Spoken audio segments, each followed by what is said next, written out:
Hello guys, pag-usapan lang natin si Catherine Bernardo at Mayor Mark Alcala. Ayon kasi sa bali-balita ng mga sausawerang kapitbahay. Diyos ko, sumikat lang naman si Catherine Bernardo dahil sa love team ng Katniel. True, bumagsak lang kay Mayor Mark Alcala.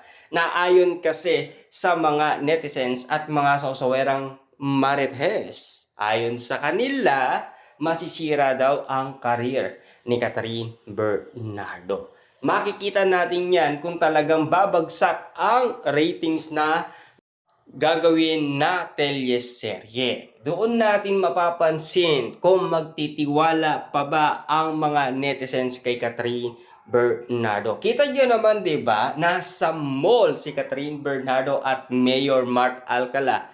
Pero, hindi naman gaano pinagkakaguluhan. Siyempre, nung kumalat lang ito sa social media, doon lang pinagkaguluhan.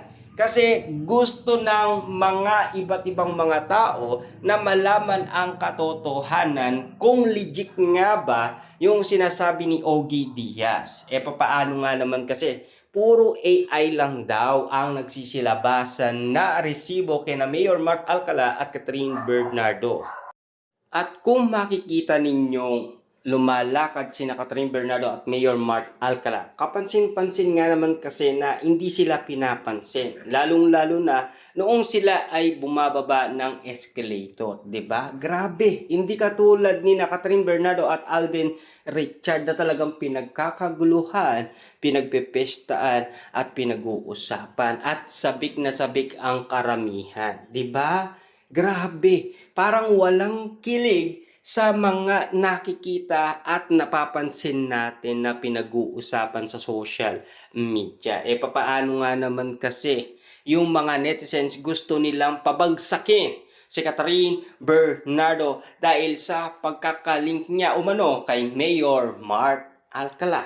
Dahil alam nyo naman, super red flag daw ang napili ni Catherine Bernardo. Kaya nga naman kasi napapag-usapan na pagtatawanan ka na lang ni Daniel Padilla sa napili mo. Dapat hindi ka na lang nakipag-iwalay kay Daniel Padilla kung babalik ka rin sa ganyang sitwasyon. Diba? Na alam nyo naman siguro, nagsiselos daw si Mayor Mark Alcala kapag meron dumidikit kay Catherine Bernardo. Ganyan daw ang nangyayari ayon kasi kay Christy Permin. Diba? Kita nyo naman ang resibo ni Catherine Bernardo at Mayor Mark Alcala na tila hanggang ngayon binabatikos pa rin sila ng mga netizens.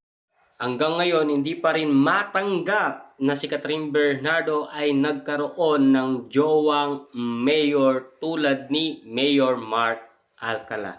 Galit na galit kasi sila, grabe.